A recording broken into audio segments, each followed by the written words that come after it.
وَقَضَىٰ رَبُّكَ أَلَّا تَعْبُدُوا إِلَّا إِيَّاهُ وَبِالْوَالِدَيْنِ إِحْسَانًا۔ صدق اللہ مولانا العظیم۔ عزت و تکریم کے لائق ذی احترام معزز پرنسپل ادارہ اعضاء، قابل تکریم معزز برادران اسلام، اشیاء کے اندر حسن اور استحکام اس کی بنیادی جو وجہ ہوتی ہے وہ جب چیزوں کو اپنی اپنی جگہ پر رکھا جاتا ہے تو اس سے استحکام بھی آتا ہے اور اس سے حسن بھی آتا ہے۔ ایک عمارت تعمیر کی جاتی ہے تو عمارت کے اندر ہر چیز کے رکھنے کی ایک جگہ ہوتی ہے۔ جب اس چیز کو اس جگہ پر رکھا جاتا ہے تو وہ عمارت خوبصورت بن جاتی ہے اور مستحکم بھی بن جاتی ہے، اور اگر اسے اس کے مقام سے ہٹا کر رکھا جائے تو اس عمارت کے اندر بدصورتی بھی آ جاتی ہے اور استحکام بھی نہیں رہتا۔ اسی طرح معاشرے کے اندر حسن اور معاشرے کے اندر استحکام یہ تب آ سکتا ہے جب چیزوں کو، اب یہاں چیزیں افراد ہوں گے، افراد کو ان کے مقام پر رکھا جائے، اور یہ جو افراد کو ان کے مقام پر رکھنا ہوتا ہے اسی کو ہم اپنی اصطلاح کے اندر حقوق اور فرائض کہتے ہیں۔ جب کسی فرد کو اس کا حق دیا جائے تو آپ نے گویا معاشرے کے اندر اس کو اس کا مقام دیا ہے، اور جب کوئی فرد اپنا فرض پورا ادا کرے تو اس نے معاشرے کو استحکام دیا ہے۔ کوئی بھی معاشرہ آپ دنیا کا لے لیں، وہ مسلم معاشرہ ہو یا غیر مسلم معاشرہ، جب اس معاشرے کے اندر لوگوں کے حقوق کا خیال رکھا جاتا ہے اور فرائض کی ادائیگی کی جاتی ہے تو وہ معاشرہ دنیا کا خوبصورت ترین معاشرہ بن جاتا ہے۔ وہاں رہنے والے لوگ عافیت اور سکون محسوس کرتے ہیں، اس معاشرے کے اندر استحکام پایا جاتا ہے۔ اسی طرح معاشرے کی ایک جزی ہوتی ہے خاندان۔ خاندان متعدد افراد کے ملنے سے ایک کنبہ جو بنتا ہے وہ خاندان ہے۔ اس کے اندر بھی خاندان کے اندر استحکام اور حسن اس کے افراد کو جب ان کے حقوق دیے جاتے ہیں اور اس کے افراد جب اپنے اپنے فرائض اچھے طریقے سے ادا کرتے ہیں تو وہ خاندان ایک بہترین خاندان بنتا ہے۔ اس خاندان کے اندر سکون آتا ہے، اس خاندان کے اندر استحکام آتا ہے، دنیا کے اندر اس خاندان کی مثال دی جاتی ہے۔ یہ تب ہوتا ہے جب ان میں سے ہر فرد کو اس کی جگہ پر رکھا جاتا ہے، اور فرد کو اس کی جگہ پر رکھنے کا مطلب کہ جو جس کا حق ہے اس کو وہ حق دیا جاتا ہے، جس کا جو فرض ہے وہ اپنا فرض ادا کرتا ہے۔ اللہ رب العالمین نے ہم مسلمانوں پر جو مہربانی فرمائی ہے، ہمیں جو دین دیا وہ دین اسلام ہے، اور دین اسلام ایک کامل، مکمل اور اتم دین ہے۔ انسانی زندگی کا کوئی گوشہ ایسا نہیں ہے جہاں پر اسلام کی طرف سے ہمارے لیے رہنمائی موجود نہ ہو۔ ہماری معیشت ہو، ہماری سیاست ہو، اقتصادیات ہوں، ہماری معاشرت ہو، ہر لمحے پر اسلام کی طرف سے ہمارے لیے رہنمائی موجود ہے۔ اگر اسلام کی تعلیمات کے مطابق ایک معاشرہ اپنی زندگی گزارتا ہے تو وہ دنیا کا ماڈل معاشرہ ہے۔ اگر اسلام کی تعلیمات کے مطابق ایک خاندان اپنی زندگی گزارتا ہے تو وہ دنیا کا بہترین خاندان ہے۔ اسلام نے جہاں بچوں کے فرائض کو بیان کیا وہاں پر اسلام نے بچوں کے حقوق کو بھی بیان کیا۔ اسلام نے جہاں پر والدین کے حقوق کو بیان کیا وہاں پر اسلام نے والدین کے فرائض کو بھی بیان کیا۔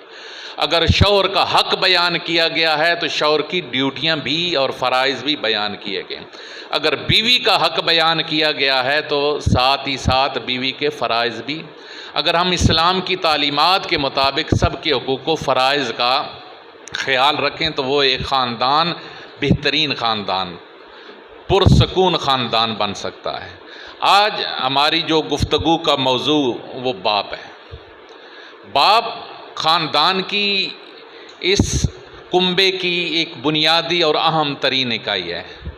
بنیاد کی وجہ بنتی ہے، خاندان کی بنیاد کی وجہ بنتا ہے باپ، اور اس کی حیثیت بھی سب سے عام ترین ہے پورے کے پورے خاندان کے اندر. ہماری زبان میں اس کو باپ کو والد بولا جاتا ہے، عربی زبان میں بھی والد ہی بولا جاتا ہے. اور ایک لکھنے والا لکھتا ہے کہ والد 4 الفاظ سے مرکب ایک لفظ ہے، 4 حرف ہیں اس کے اندر، واو ہے، الف ہے، لام ہے، دال ہے. کہتے ہیں اگر ان چاروں کے مفہوم و معانی کو اگر آپ الگ الگ کر کے دیکھیں تو آپ کو والد کا سٹیٹس خاندان کے اندر جو ہے وہ معلوم ہو جائے گا. واو سے وہ کہتے ہیں ولایت، کہ باپ ولی ہوتا ہے، سربراہ ہوتا ہے کنبے کا. الف سے الفت و ایثار، کہ وہ اپنی زندگی ساری کی ساری محبت اور ایثار کے اندر گزار دیتا ہے. اور اس کے بعد لام کے ساتھ لطف و کرم، اور دال سے مراد دستگیری. ایک ایسا ولی، ایک ایسا سربراہ جو سراپائے الفت و ایثار ہو کر، جو سراپائے لطف و کرم ہو کر اپنے بچوں اور اپنے خاندان کی دستگیری کرتا ہے، اس ذات کا نام والد ہوتا ہے. ایسا سربراہ جو محبتوں سے بھرا. اب دیکھ لیجئے باپ کی حیثیتیں آپ اس کو تقسیم کر کے دیکھیں. ایک حیثیت کے اندر باپ کے فرائض ہی فرائض ہیں، پھر ایک حیثیت کے اندر باپ فرائض سے نکل کر باپ کے حقوق کا آغاز ہو جاتا ہے. بچہ وجود میں نہیں آیا تو ابھی تک باپ اپنے فرائض سر انجام دے رہا ہے. اس کی نگہداشت وہ ماں کے بطن میں ہو تب بھی کر رہا ہے، وہ دنیا میں آیا ہے تب بھی کر رہا ہے. اس کی سکون کی خاطر وہ اپنا سکون قربان کر رہا ہے. بچے کے چین کی خاطر وہ اپنا چین قربان کر رہا ہے. وہ چاہتا ہے جو مجھے حاصل نہیں ہو سکا وہ میرا بچہ حاصل کرے. وہ چاہتا ہے جو میں نہیں زندگی کے اندر پا سکا وہ میرا بچہ پا سکے. وہ خود نہیں پڑھا لیکن وہ سارا دن تگاری سر پہ اٹھا کر پسینہ بہا کر بھی چاہتا ہے کہ میرا بچہ اچھی تعلیم حاصل کرے. اور ایسا بھی ہوتا ہے کہ وہ خود بھوکا رہ کر بھی اپنے بچوں کو کھلاتا ہے. یہ وہ مرحلہ ہے جہاں پر والد اور اولاد کا رشتہ وہ ہے کہ اولاد چھوٹی ہے اور باپ ان کی دستگیری کر رہا ہے، اپنے فرائض کو سر انجام دے رہا ہے. پھر دوسرا مرحلہ آیا. دوسرے مرحلے کے اندر بچہ لڑکپن اور جوانی کے اندر گیا. یہ وہ دوسرے مرحلے کے اندر باپ دھیرے دھیرے جوانی سے بڑھاپے کی دہلیز تک جا رہا ہے. یہ وہ مرحلہ ہوتا ہے جہاں پر دونوں جانب سے کچھ باپ کی ذمہ داریاں ہیں کہ وہ بچہ کدھر جا رہا ہے، کہاں بیٹھ رہا ہے، کہاں آ رہا ہے، کن کے ساتھ اس کی مجلس ہے، ان کا خیال کرے. اور بچے کی ڈیوٹیوں کے اندر بھی یہاں آغاز ہو جاتا ہے کہ بچہ بھی فارغ اوقات کے اندر اپنے باپ کا جو ہے وہ ہاتھ بٹائے. اس سے اگلا مرحلہ جو تیسرا مرحلہ جو سپیشلی جب ہم باپ کی عظمت یا باپ کی شان یا باپ کے بارے میں بات کرتے ہیں وہ تیسرا مرحلہ انتہائی عام ہو جاتا ہے. وہ تیسرا مرحلہ وہ ہوتا ہے جب باپ بڑھاپے میں چلا گیا اور بچے جوانی کی دہلیز کو کراس کر گئے. یہ وہ مرحلہ ہوتا ہے کہ جہاں پر ایک باپ کو ضرورت ہوتی ہے اپنی اولاد کی. اور اس مرحلے کو قرآن مجید فرقان حمید نے پوری ڈیٹیل کے ساتھ بیان کیا. اس سے پہلے مرحلوں کو اس انداز میں نہیں بیان کیا گیا جتنا اس آخری مرحلے کو بیان کیا گیا. فرمایا وَقَضَىٰ رَبُّكَ أَلَّا تَعْبُدُوا إِلَّا إِيَّاهُ وَبِالْوَالِدَيْنِ إِحْسَانًا. تمہارے رب کا فیصلہ ہے تمہارا سر جھکے تو اللہ کی بارگاہ میں اور والدین سے اس نے سلوک کرو. پھر آگے ڈیٹیل اور تفصیل بتائی کہ تمہارے والدین میں سے دونوں یا دونوں میں سے کوئی ایک بڑھاپے کو پہنچ جائے تو آگے جو رہنمائی کی، یہ والدین کے حقوق بن گئے، ہم اولاد کے یہ کیا ہیں، فرائض بن گئے۔ فرمایا ان دونوں میں سے کوئی ایک بڑھاپے کو پہنچ جائے تو لا تقل لہما اف، اف کہتے ہیں انتہا درجے کی بندے کو جب کوئی ناگواری ہوئے نا اور بندہ بول نہ سکتا ہو تو وہ چہرے پر اس ناگواری کا اظہار کرتے ہوئے اس کے منہ سے لفظ اف نکل جاتا ہے۔ ارشاد باری تعالیٰ ہے، اللہ کا قرآن یہ والدین کی اس عظمت کو پیش نظر رکھتے ہوئے فرما رہا ہے کہ اس ناگواری کے عالم کے اندر بھی تمہارے منہ سے باپ کے لیے، ماں کے لیے، والدین کے لیے اف کا کلمہ نہ نکلے۔ وَلَا تَنْهَرْهُمَا، فرمایا تم نے ان کو جھڑکنا نہیں ہے۔ وَقُلْ لَهُمَا قَوْلًا كَرِيمًا، جب بھی ان سے بات کرو، جب وہ بڑھاپے میں ہوں تو ان سے بات کرو تو ایسا قول بولو کہ ان کا من راضی ہو جائے، ایسی گفتگو کرو کہ تیری گفتگو ان کی دل کی تسکین کا باعث بن جائے۔ اپنے پروں کو، رحمت کے پروں کو ان کے لیے پھیلا کے رکھو، ان کے لیے دعا کیا کرو، رب ارحمہما کما ربیانی صغیرا، الہی ایسی ان پر مہربانی فرما جیسے بچپن کے اندر انہوں نے ہمارے اوپر مہربانی کی۔ یہ زندگی کے اندر جب والد بوڑھا ہو جاتا ہے، یقیناً جیسے بچے کے اعصاب کمزور ہوتے ہیں، ایسے ہی جب انسان بڑھاپے کی طرف جاتا ہے تو اس کے اعصاب میں کمزوری آتی ہے۔ جب اعصاب کے اندر کمزوری آتی ہے تو انسان کی قوت برداشت کے اندر کمی آتی ہے، اور قوت برداشت میں کمی کا نتیجہ ہوتا ہے کہ بلا وجہ غصہ ہو جانا، بلا وجہ رد عمل زیادہ دے دینا۔ یہ وہ عمر ہوتی ہے کہ جس کے اندر ہم لوگ جس عمر کے اندر ہیں اور ہمارے والدین جس عمر کے اندر ہیں، یہ وہ مرحلہ آتا ہے جب ایک انسان کو اپنے باپ کی اہمیت کا اندازہ کرنا چاہیے۔ اس مرحلے کے اندر کہ جب باپ کے اعصاب کمزور ہوں تو اسے پھر جھڑکنا نہیں ہے، یا خدا نخواستہ اگر باپ پڑھا ہوا نہیں ہے اور آپ پڑھ لکھ چکے ہیں تو اس کی جہالت کو اس پر تنبیہ کے طور پر آپ بیان نہ کریں کہ تجھے کیا پتہ، تجھے کیا خبر کہ آج دنیا کیا۔ یہ وہ چیزیں ہیں جو اس کو ہارٹ کرتی ہیں، جو اسے دلی طور پر تکلیف دیتی ہیں۔ ایک جوان بچے کو والد کے ساتھ، اگرچہ وہ ٹوٹلی ان پڑھ بھی ہو، اسے اپنے آپ کو اس کے سامنے ایسے ہی پیش کرنا چاہیے جیسے ایک جاہل آدمی استاد کے سامنے کھڑا ہو، جیسے ایک بچہ انگلی پکڑتا ہوا بچہ اپنے باپ کے ساتھ اس سے سیکھ رہا ہو۔ اب دیکھ لیجئے، ہم بچپن کے اندر جب ہوتے ہیں تو بچپن کے اندر ایک ایک چیز کو ہم 100 بار غلط کر بولتے ہیں، ایک ایک چیز کو ہم 100 بار والدین سے پوچھتے ہیں اور وہ 100 بار اس کا جواب دیتے ہیں، اور ہمارا ٹوٹا پھوٹا لفظ بھی ان کے دل کی راحت کا باعث بن جاتا ہے۔ جب وہ بڑھاپے میں پہنچ جائیں، وہ کوئی ایسا سوال کر دیتے ہیں تو اس کا دوسری بار آپ کا رد عمل، یہ وہ ابتلا ہوتی ہے، آزمائش ہوتی ہے کہ آپ اس کا رد عمل کیا دے رہے ہیں۔ اس لیے ماں باپ خدا کی ایک نعمت ہے، یہ اللہ کا زمین پر ایک سایہ ہوتی ہیں جو انسان کو، خوش قسمت ہوتے ہیں وہ لوگ جنہیں بچپن میں، جنہیں جوانی میں اپنے ماں باپ کی سایہ اور شفقت جو ہے وہ نصیب ہوتی ہے۔ اور پھر باپ، یقیناً ماں کی فضیلت کی طرف اس لیے بھی توجہ دی جاتی ہے کہ ماں نسبتاً کمزور ہوتی ہے اور ماں نسبتاً بچے کے ساتھ زیادہ محبت کرتی ہے، لیکن باپ، یہ نہیں ہے کہ باپ کی محبت نہیں ہوتی، باپ کے ذمہ اس کی تربیت بھی ہوتی ہے۔ اگر وہ بھی اسی طرح نرمی کا لہجہ اختیار کرے تو بچوں کی تربیت کے اندر کمی رہ جاتی ہے۔ لہٰذا باپ کی طرف سے کی جانے والی سختیاں ہمیشہ ان کو محبت اور تربیت کے انداز میں اگر لیا جائے تو دل کے اندر باپ کا مقام رہتا ہے۔ اور الحمدللہ تعالی ہمارا جو دین ہے اس نے ہمارے والدین کے ساتھ رشتے کو مدر ڈے یا فادر ڈے کے ساتھ نہیں منسلک کیا کہ ایک دن آیا اور ایک دن کے اندر صرف اور صرف آپ نے اس باپ کی عظمت کو جانا یا اسے جا کر اس دن میں پھول پیش کر دیے یا اس دن خراج عقیدت پیش کر دیا یا ماں کو ایک دن کے لیے یاد کیا۔ اسلام کے اندر ہر دن جو ہے، جب سے آپ پیدا ہوئے، پیدا ہونے سے لے کر موت تک، آپ کا ہر دن جو ہے ماں باپ کے لیے۔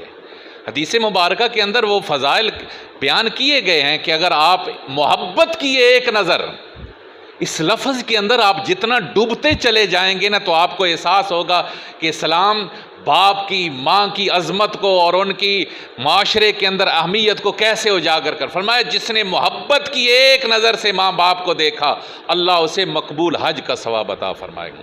پوچھا گیا یا رسول اللہ اگر کوئی بار بار دیکھتا ہے تو فرمایا اللہ کے خزانوں میں کمی نہیں ہے، جو جتنی بار محبت سے ماں باپ کے چہرے کی زیارت کرتا ہے اللہ۔ اب دیکھیں نا کلام اگلا حصہ ہے، صرف محبت کی ایک نظر پر ہی اللہ کی طرف سے یہ اجر ہے۔ تو اس لیے ہمیں چاہیے یہ تیسرا مرحلہ کہ جس تیسرے مرحلے میں ہمارے ماں باپ بوڑھے ہو جائیں، باپ بوڑھا ہو جائے، اس کے اعصاب کمزور ہو جائیں تو اس کی باتوں کو تلخ باتوں کو ہمت کے ساتھ برداشت کر کے اچھے رویے کے ساتھ، اگر وہ خدا نخواستہ ایسی بیماری کے اندر ہیں کہ اٹھنا بیٹھنا ان کے لیے مشکل ہے، آپ کو ان کی دستگیری کرنی ہے۔ اس کے بعد ایک چوتھا مرحلہ آتا ہے ماں باپ پر، اگر وہ آپ کی زندگی کے اندر دنیا سے چلے گئے ہیں، آپ سے پہلے وہ رختے سفر باندھ چکے ہیں، آخرت کو سدھار چکے ہیں، اللہ کے حضور حاضر ہو چکے ہیں، یہ چوتھا مرحلہ ہے۔ اس مرحلے پر بھی اسلام نے بچوں کے لیے رہنمائی دی ہے، اور وہ رہنمائی کیا ہے کہ تیرا خدمت گزاری کا عمل صرف زندگی کے اندر نہیں تھا، تیری خدمت گزاری کا عمل اس چوتھے مرحلے کے اندر بھی ہے، اور وہ چوتھے مرحلے کے اندر تیری طرف سے خدمت گزاری کیا ہے کہ ان کے لیے بخشش و مغفرت کی دعا کرتے رہا کریں۔ جوانی تک تو معاملات اگر کوئی تلخی وغیرہ ہو بھی جاتی ہے تو مجھے جو اسلام کی تعلیمات میں سمجھ آیا وہ کسی حد تک قابل معافی ہے، لیکن جب بڑھاپے میں ہے تو ادب و احترام بہت لازم ہے، اف تک نہیں کہنا۔ پھر اس کے بعد اگر وہ دنیا سے چلے گئے ہیں تو باپ اگر ماں چلی گئی ہے، باپ اگر چلا گیا ہے تو پھر اس کے لیے دعائے بخشش و مغفرت کو اپنا شعار بنانا چاہیے، ہمہ وقت ان کے لیے دعائے بخشش و۔ حدیث مبارکہ کے اندر ہے رسول اللہ صلی اللہ علیہ وآلہ وسلم سے عرض کی گئی یا رسول اللہ صلی اللہ علیہ وسلم اگر کوئی آدمی اپنی زندگی میں والدین کا وہ حق ادا نہیں کر سکتا اور اس کے والدین دنیا سے جا چکے ہیں، اب وہ کچھ کرنا چاہے جس سے اس کا ازالہ ہو سکے، اللہ کے محبوب صلی اللہ علیہ وسلم نے ارشاد فرمایا اگر ماں باپ دنیا سے چلے گئے ہیں تو پھر اس کے لیے یہ ہے کہ ان کے لیے بخشش و مغفرت کی دعا کرے، جب اس پر وہ ہمیشگی اور دوام اختیار کرے گا تو اگر دنیا کے اندر کوئی کمی کوتاہی رہ بھی گئی ہے تو اللہ اس کو معاف فرما دے گا۔ اور پھر اسی کے اندر یہ ہے ایک اور حدیث مبارکہ کے اندر یہ ہے کہ اگر دنیا سے جانے کے بعد بھی ان کے ساتھ حسن سلوک اگر آپ کرنا چاہتے ہیں تو ان کے جو قریبی دوست ہیں، قریبی رشتہ دار ہیں، ایک حدیث مبارکہ کے اندر ہے صحابی نے عرض کیا یا رسول اللہ صلی اللہ علیہ وسلم میں گناہوں کی معافی چاہتا ہوں، فرمایا جا کر ماں کی خدمت کرو۔ یا رسول اللہ امی جان کا انتقال ہو چکا ہے، فرمایا خالہ زندہ ہے۔ یا رسول اللہ خالہ زندہ ہے، فرمایا خالہ کی خدمت کرو، اللہ تمہارے گناہوں کو معاف فرما دے۔ ایسے ہی باپ کے متعلق جن لوگوں کے ساتھ، یہ بھی باپ کا ایک حق ہوتا ہے کہ باپ کی دوستی جن لوگوں کے ساتھ ہے، اٹھن بیٹھن جن لوگوں کے ساتھ ہے، وہ لوگ جنہوں نے زندگی ان کے ساتھ گزاری ہے، آپ ان کا بھی ادب و احترام جو ہے وہ ضرور پیش نظر رکھیں۔